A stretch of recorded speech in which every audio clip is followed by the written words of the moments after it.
As you know, again schools are closed, so we'll complete our remaining one chapter, chapter number 14, with the help of videos online.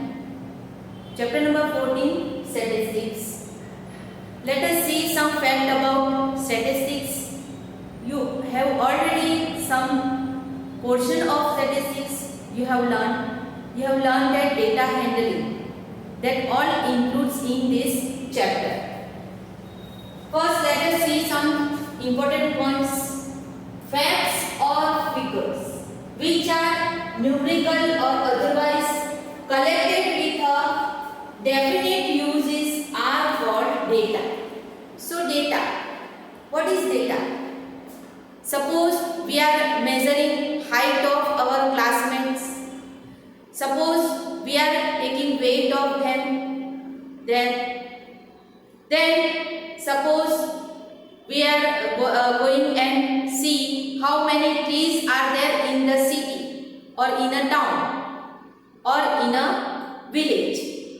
Then how many people are there in a village, in a town or in a city. So these are the data. Sometimes they calculate how many women are there, how many children are there, how many men are there in the city. These all are called data. So fact and figures means fact, trees, calculating or counting trees, counting people, that all we will collect in figure. How many? So, what is data? Data, why we are calling it data? Data is the plural form of the Latin word data.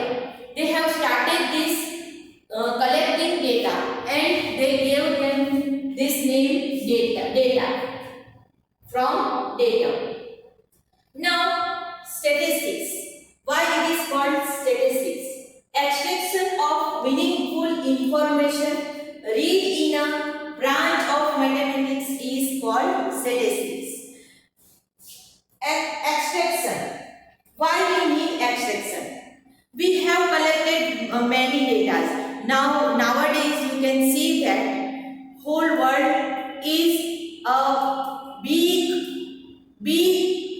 having big information about many things. Many informations are there.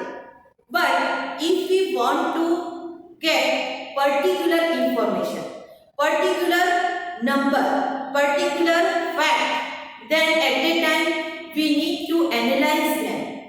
We need to get the information, get the data, and we need to separate them according to the information. So that all the things are being done in this statistics. So statistics deal with collection, organization, analysis and interpretation of data. So extraction means when the rough data is collected, from that rough data we will arrange them properly, calculate them properly, we will calculate some facts for that data, and that all includes in statistics. Now, collection of data. First step of this work is collection of data. Now, collection of data, we can do two types of collection of data. First, maybe that if I am an observer and I am going to get some data and I am measuring myself I am collecting the data. That means suppose the trees around my school. So what I am doing, I am going to the ground of the school and counting the trees. So myself I am getting some data. So that is one way of collecting data. Sometimes I need some facts about Ahmedabad. Suppose how many temples are there in the Ahmedabad. At that time I am not going to move to each and every temple. But what I will do, I will see the some data are collected in the municipality offices, and there I will go and I will collect that data from that. And nowadays you are collecting many data from Google. So what is Google? Google, that is one some observer team has collected some data and put it in the release it in internet, and so we are able to see that data. So this is the second way of collecting data. Suppose I need the number of students of my school. So what I will do, I am not going to class.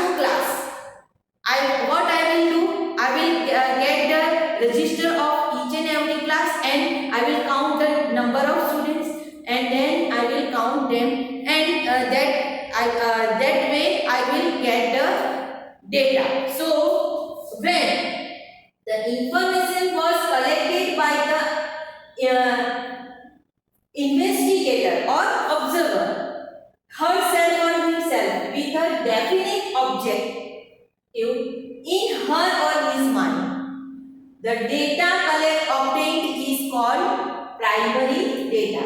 When the information was gathered from a source and which already had the information stored, the data obtained is called secondary data. In this secondary data, we need to understand that if we whatever source we are taking, it is proper or not, we need that time. Now this is the information about what is statistics and what is data handling. So now how we will handle the data? For that we will see some things. You already have learned that about the distribution table, frequency distribution table.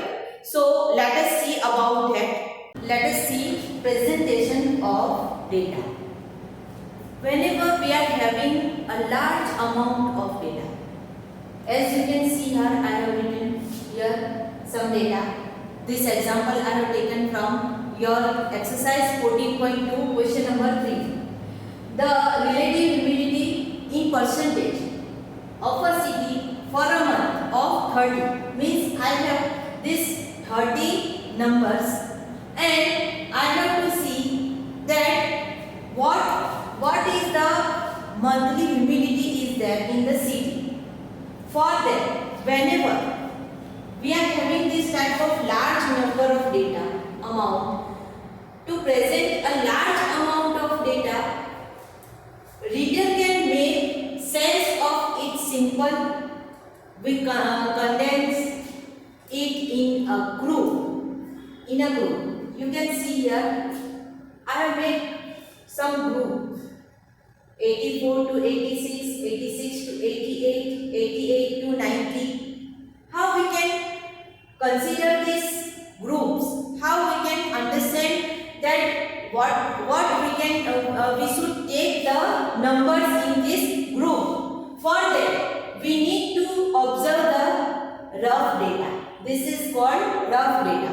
And when we observe, we have to see what is the minimum number.